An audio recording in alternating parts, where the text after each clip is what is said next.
మీ ఎలాంటి వ్యాపార ప్రకటనలకైనా వెంటనే మా ఛానల్ సంప్రదించండి. మనతో పాటు ప్రముఖ ఆధ్యాత్మికవేత్త, జ్యోతిష వాస్తు పండితులు, లలితాదేవి ఉపాసకులు బ్రహ్మశ్రీ నానాజీ పట్నాయక్ గారు ఉన్నారు. గురుగారితో మాట్లాడు.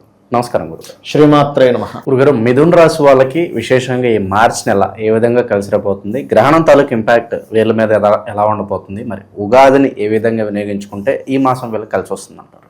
తప్పకుండా అండి. గ్రహణ ప్రభావం మిథునం వారికి పాజిటివ్గా ఉంటుంది. పాజిటివ్గా ఉంటుందంటే ఇప్పుడు మళ్ళీ చాలామంది అనుకుంటారు, కొన్ని టైటిల్స్, కొన్ని థంబ్నెయిల్స్ పెడతారు, వీరు అపర కుబేర్లు 1000 కోట్లకి అధిపతులు అయిపోతుంది. అలా ఏమి ఉంటుందండి. కొంత చేసే ప్రయత్నాలు కలిసి వస్తాయి. అలా అని ఏదో బ్యాడ్ ఉన్న వాళ్ళు కూడా ఏదో అయిపోతుందని కాదు. ఎందుకంటే గ్రహణం అంటేనే సాధనా మార్గం చేసుకునేది. కాబట్టి వీళ్ళకి చేసే ప్రయత్నం కొంచెం ధైర్యంగా ముందుకు స్టెప్ వేయడానికి వీటికి చాలా బాగుంటుంది. కాకపోతే 2వ అధిపతి వెళ్ళి గ్రహణంలో ఉంటున్నాడు కాబట్టి వీళ్ళు పర్టికులర్గా మనీ, మీడియేటింగ్, కమ్యూనికేషన్స్ విషయంలో కొద్దిగా జాగ్రత్తగా ఉండాలి. అయితే మిగతా అంశాలు, మిగతా ఫలితాలు ఏమిటి అని చెప్పే విషయాలు ఏవైతే ఉన్నాయో చెప్తుంది నేనైనప్పటికీ చెప్పిస్తుంది సాక్షాత్ లలిత అమ్మవారిగా భావిస్తూ ఆ లలితాంబిక అమ్మవారి యొక్క అనుగ్రహం పరిపూర్ణంగా కలగాలని మనస్ఫూర్తిగా కోరుకుంటూ, ఇక్కడ ఫస్ట్ ఆఫ్ ఆల్ ఏంటంటే ఈ గ్రహణ ప్రభావం కంప్లీట్ పాజిటివ్. వీళ్ళేం టెన్షన్ పడాల్సిన అవసరం లేదు. అది కాకుండా మనకి స్వల్పంగానే ఉంది. ఇక మిగతా అంశాలు కనుక చూసుకుంటే లగ్నంలో గురువు ఉన్నాడు. ఇది కొంతవరకు ఉద్యోగ అవకాశాలు ఇస్తూ ఉద్యోగంలో స్ట్రెస్ కూడా ఉంటుంది. అయితే స్త్రీలకు ఎవరికైనా మనీ ఇవ్వడము, మనీ మ్యాటర్స్ విషయంలో స్త్రీలతో కొంత జాగ్రత్తగా ఉండాలి. స్త్రీలతోని, మదర్ రిలేషన్స్తోని, మదర్కి తెలిసిన వాళ్ళు, మదర్ ఫ్రెండ్స్, వీళ్ళతో మనం ఏదైనా మనీ ట్రాన్సాక్షన్స్ పెట్టుకుంటే మాత్రం చాలా కేర్గా ఉండవలసిన సమయం నడుస్తుంది చెప్పాలంటే. అదేవిధంగా తాతగారి ఆస్తికి సంబంధించిన విషయంలో గతంలో ఏవైతే దస్తావేజులు మిస్ అవ్వడం కానీ, లేకపోతే ఏదైనా మనం ఆ పేపర్స్ కోసం ఏదైనా గవర్నమెంట్ ఆఫీస్కి వెళ్ళి ఇన్ని రోజులు కానటువంటివి ఇప్పుడు కొంచెం అవ్వడానికి పాజిటివ్గా ఉంటుంది ఈ గ్రహణ ప్రభావం. అయితే ఈ గ్రహణ ప్రభావం 40 రోజులు ఉంటుంది, గుర్తుపెట్టుకోండి. 3 మార్చి నుంచి ఒక 40 డేస్ మండల కాలం అంటారు అది.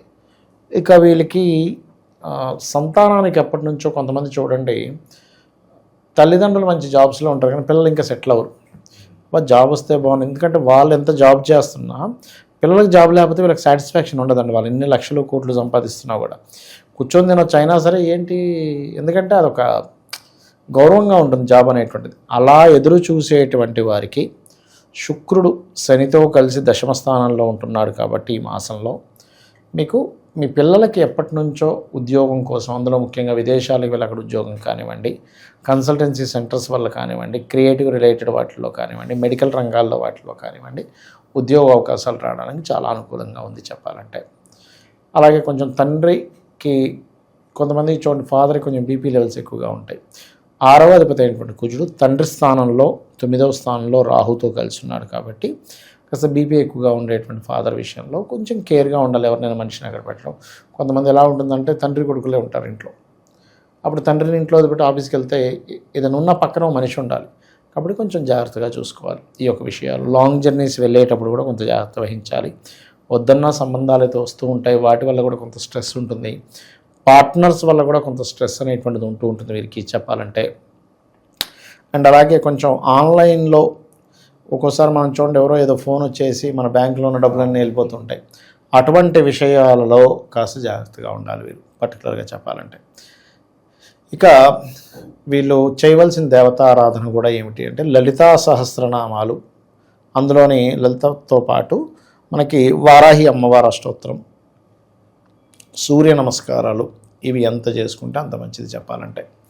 అదేవిధంగా కాస్త ఈ శని శుక్రుడు కలిసి ఉన్నారు కాబట్టి ఇన్వెస్ట్మెంట్స్ విషయంలో లాంగ్ టర్మ్ ఇన్వెస్ట్మెంట్స్ చాలా బాగా కలిసి వస్తాయి. షార్ట్ టర్మ్ ఏదో ఇవాళ పొద్దున పెడితే సాయంత్రం డబ్బులు వస్తాయని కొంతమంది ఏం చేస్తారంటే, మనకి మామూలుగా ధర్మ వడ్డీ అంటే ₹2, రూపాయి తీసుకుంటాం. ₹10 అయినా సరే తీసేసుకొని ఇప్పుడు 1,00,000 పెడితే సాయంత్రం 1,50,000 అవుద్దని తెచ్చేసుకుని అది అవ్వక ఇక్కడ తీరా చూస్తే వాడు ప్రతి నెల 10,000 కట్టాలి వడ్డీయే. సో అలాంటి ఇబ్బందులు కూడా ఉన్నాయి. కాబట్టి కొంచెం లాంగ్ టర్మ్ ఇన్వెస్ట్మెంట్స్ ప్లాన్డ్గా చేసుకోవాలి. కానీ షార్ట్ టర్మ్గా ఇవాళ పెడితే సాయంత్రం కల్లా వస్తాయి, రేపటికల్లా డబ్బులు అయిపోతుంది అనే వాటి జోలికి మాత్రం వెళ్ళకూడదు. బికాజ్ ఆఫ్ షేర్ మార్కెట్ స్థానాన్ని 5వ స్థానంగా చూస్తాము. అది శనితో ఉన్నప్పుడు ఎప్పుడు లాంగ్ టర్మ్గా బాగా లబ్ధి ఉంటుంది, షార్ట్ టర్మ్గా ఉండదు. అత్యాశకు పోకూడదు అంట. అత్యాశకు పోకూడదు. అంటే షార్ట్ టర్మ్, ఇప్పుడు ఒకటండి, షార్ట్ టర్మ్ ఇన్వెస్ట్మెంట్స్ ద్వారా షేర్ మార్కెట్ ద్వారా ధనం వచ్చే యోగాలు ఉంటాయి, అది వేరు. వాళ్ళకి నిజంగానే కలిసి వస్తుంది. అదంతా విపరీత రాజయోగాలు, నీచభంగ రాజయోగాలు ఉండాలి. గురుగారు, విశేషంగా మరి ఉగాది రోజు ఈ రాసుల వాళ్ళందరూ కూడా ఎటువంటి పరిహారాలు చేసుకుంటే కనుక వీళ్ళకి సంవత్సరం అంతా కలిసి వచ్చే వెసులుబాటు ఉంటుంది? చాలా మంచి ప్రశ్న వేశారండి. ఎందుకంటే ఇక్కడ ఫస్ట్ ఆఫ్ ఆల్ ఏంటంటే మనం ఒక క్లారిటీ పెంచుకోవాలి. వీళ్ళకున్న సమస్య ఏమిటి? ఆర్థిక సమస్య, అప్పుల బాధలా, లేకపోతే హెల్త్ ప్రాబ్లం ఉందా, వివాహం అవ్వట్లేదా, జాబ్ రావట్లేదా, లేకపోతే వీళ్ళు చేస్తున్నటువంటి వ్యాపారం ఎంత కష్టపడి నిజాయితీగా ఉన్నా సరే వీళ్ళకి ప్రాబ్లం అవుతుందా అనేటువంటి అనేక అంశాలు ఉంటాయి. వీళ్ళు పాయింట్ పట్టుకోగలరు. ఆర్థిక సమస్య, వీళ్ళకి లగ్నం నుంచి రెండో అధిపతి ఎవరు తెలుసుకోవాలి. లేదంటే నాకు జాతకం తెలియదు, ఏమీ తెలియదు, మరి ఏం చేయాలి? కనీసం ఉగాది రోజైనా సరే ఓం సంపత్కరీ సమారూఢ సింధుర వ్రజ సేవితాయ మహామంత్రం చేసుకోవడము, గోవులకి బెల్లం తినిపించడము, అదేవిధంగా కాస్త ఉలవలు దానంగా ఇవ్వడము, గ్రాసము తినిపించడం, ఇవి కనుక చేస్తే ఆర్థిక సమస్య ఖచ్చితంగా తగ్గుతుంది. అందులో ఎటువంటి సందేహం లేదు. కాకపోతే ఇక్కడ ఏంటంటే నువ్వు ఎంత కాన్స్టెంట్గా చేస్తున్నావు, ఎంత పర్ఫెక్ట్గా చేస్తున్నావు, ఎంత నమ్మకంగా చేస్తున్నావు ఈజ్ మోస్ట్ ఇంపార్టెంట్. ఇక రెండవది ఏంటంటే చాలామందికి ఏంటంటే ఉగాది నుంచి నా యొక్క జీవితం మారాలని ఉంటుంది. మీరు ఎవరికైనా కూడా ఉగాది పంచాంగంలో కూడా ఆదాయ వ్యయాలు చూసుకుంటుంటారు. ఇక్కడ నేను అనేది ఏంటంటే ఆదాయ వ్యయాలు జస్ట్ బేసిక్ థింగ్ వరకే. మిగతా అన్నీ కూడా ఏంటంటే నువ్వు ఆ రోజు నుంచి ఎటువంటి నిర్ణయాలు తీసుకుంటున్నావు, నీ టైం నువ్వు ఎలా బ్యాలెన్స్ చేసుకుంటున్నావు, నీ టైం నువ్వు ఎట్లాగా ప్లాన్ చేసుకుంటున్నావు అనే దాని మీద నీ అభివృద్ధి అనేటువంటిది ఉంటుంది. అయితే ఇక్కడ ఏంటంటే ప్రతి ఒక్కరికి కావాల్సింది సక్సెస్. కాబట్టి లలితా సహస్రనామాల్లో ఒక అద్భుతమైన నామం ఉంది సక్సెస్ పొందడానికి. ఏమిటది అంటే ఓం ఇంద్రగోప పరిక్షిప్త స్మరతోనా భజంగికాయై నమః. ఈ నామాన్ని ఎవరైతే రెగ్యులర్గా చాంటింగ్ చేస్తారో 100/100% వీళ్ళకి సక్సెస్ వచ్చి తీరుతుంది. ఇంకా అందులో డౌట్ ఏం లేదండి. కాకపోతే ఇక్కడ ఏంటంటే ఎప్పుడైనా ఒకటే ఏ నామమైనా మీరు కంటిన్యూస్గా చేస్తున్నారు లేదా, ఎంత నిష్టతో చేస్తున్నాము అని. కంటిన్యూటీ ఈజ్ మోస్ట్ ఇంపార్టెంట్ అండి. రోజు చేయాలి, శ్రద్ధగా చేయాలి, ఇది చాలా ఇంపార్టెంట్. రోజు చేయడం, శ్రద్ధగా చేయడం అనేటువంటిది మిమ్మల్ని అసలు మీరు ఊహించలేనటువంటి గొప్ప స్థితికి తీసుకెళ్తుంది మంత్రం. ఓకే, ఈ మంత్రం చేసుకోవాలి. అలా కాదు, కొంతమందికి ఏంటంటే ఉగాది మారింది కానీ మనకి ఏలినాడు శని ఉంది కదండి. ఇప్పుడు ఏలినాడు శని ఎవరెవరికి ఉంది? మేషం వారికి ఉంది, కుంభం వారికి ఉంది, అదేవిధంగా మీనం వారికి ఉంది కదా. కుంభం వారికి 1 సంవత్సరంలో అయిపోతుంది, మీనం వారికి 4 సంవత్సరాల దగ్గర పడుతుంది, మేషం వారికి ఏంటంటే ఇంకొక 6.5 సంవత్సరాల దగ్గర ఉంటుంది, 6 సంవత్సరాలు 3 నెలలేమో ఉంటుంది. ఓకే, ఇక్కడ వీళ్ళకేంటి మారుతుంది కానీ సాటిస్ఫాక్షన్ ఉంటుంది. నేనేం చెప్తానంటే శని ఉన్నప్పుడు మనం భయపడాల్సిన పని లేదు. సింపుల్గా పోస్ట్పోన్ చేయకుండా ఉంటే చాలు. పనులు పోస్ట్పోన్ చేయకుండా, బద్దకించకుండా, కొంచెం ఎక్సర్సైజ్లు, వాకింగ్స్, శ్రమ పడేటువంటి దీంట్లో మనం ఉంటే, మనం స్వయంగా శ్రమ పడ్డప్పుడు శని భగవానుడు పని కట్టుకొని మనకు శ్రమ అనేవి ఇవ్వడు. సో అప్పుడు ఏమవుతుంది, ఉగాది నుంచి ఆటోమేటిక్గా మనకు సెట్ అయిపోతుంది ఒకటి. ఇంకోటి ఏంటంటే ఓం అనాకలిత సాదృశ్య చుబుకశ్రీ విరాజితాయ నమః. శని ప్రభావాన్ని పూర్తిగా తగ్గిస్తుంది. అట్లా ఇక హెల్త్ ఇష్యూస్ ఉంటాయి, ఉగాది నుంచి అయినా తగ్గాలని కోరుకుంటూ ఉంటారు. 2 విషయాలు చెప్తాను ఇక్కడ. ఎప్పుడైనా అశ్విని నక్షత్రం వచ్చిన రోజు కనుక ఆ రోజు మీరు మెడిసిన్ మార్చి అక్కడి నుంచి కాన్స్టెంట్గా మీరు కనుక ట్రై చేస్తే అశ్విని నక్షత్రానికి ఉండేటువంటి ప్రత్యేకత ఏమిటంటే మీకు సరైన మెడిసిన్ పడేలా చేస్తుంది. మీ మైండ్ మీకు తెలియకుండానే ఏ డాక్టర్ దగ్గరికి వెళ్ళాలి ఆ డాక్టర్కి వెళ్తారు. ఆ డాక్టర్ గారికి మీకు ఏ మెడిసిన్ ఇస్తే బాగుంటుందో స్ఫురణ కలుగుతుంది. ఆ మెడిసిన్ ఇస్తే తగ్గిపోతుంది. కొంతమంది చూడండి, అబ్బాయి ఎన్నో సంవత్సరాల నుంచి వాడుతున్నానండి, మారిన వెంటనే తగ్గిపోయింది అంటాడు. అదంతే దాని సమయం యొక్క ప్రభావం. అలాగే మంత్రం ఏమిటి అంటే ఓం సర్వవ్యాధి ప్రశమని సర్వమృత్యు నివారణి అగ్రగణ్యా అచింత్య రూపా కలికల్మశనాశిని.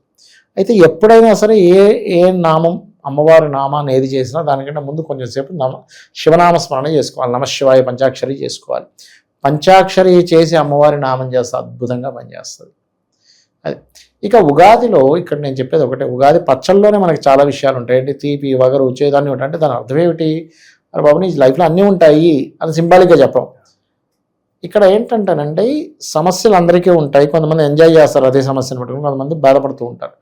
నువ్వు సమస్యని నువ్వు ఎంత ఎంజాయ్ చేస్తూ ఉన్నావు, నువ్వు బాధపడితే సమస్య తీరదు. ఒకటే నేను చాలామంది నాకు క్లయింట్స్ కాల్ చేసిన ఒకటే చెప్తా, ఏమంటే చాలా బాధగా ఉందని అంటే నేను ఒకటే చెప్తాను, ఏమమ్మా టెన్షన్ పడిపోతున్నాను సార్ నాకు ఈ టెన్షన్ వల్ల అంటే నేను ఒకటే చెప్తాను, అమ్మ ఇంకో 10 మంది కూర్చొని టెన్షన్ పడితే పోతుందా మీ సమస్య? 100 మంది కూర్చొని టెన్షన్ పడదాం, పోతుగా. ఎప్పుడు పోతుంది? ఆ సమస్య నుంచి ఎలా బయటపడాలని మీరు ఒక ప్రణాళిక వేసుకొని తత్సంబంధంగా మీరు తీసుకునే నిర్ణయాలు, మీరు చేసే ప్రయత్నం వల్ల సమస్య పోతుంది. కారు ఆగిపోయిందండి, వెళ్తూ ఆగిపోయిందని బాధపడితే అది కదలదు. మనం దిగి ఆ పక్కన మెకానిక్ ఎవరు ఉన్నారేంటి చూసుకొని వెళ్ళి తెచ్చుకుంటే స్టార్ట్ చేస్తాడు. అట్లాగే సమస్యకి పరిష్కారం వైపు వెళ్ళాలి కానీ బాధపడుతూ ఉంటే కాదు అనేది అర్థం చేసుకోగలగాలి. ఓవరాల్గా ఈ మాసం వీళ్ళకి ఎలా ఉండబోతుందో మంచి విశ్లేషణ అందించారు. ధన్యవాదాలు. శ్రీమాత్రే నమః.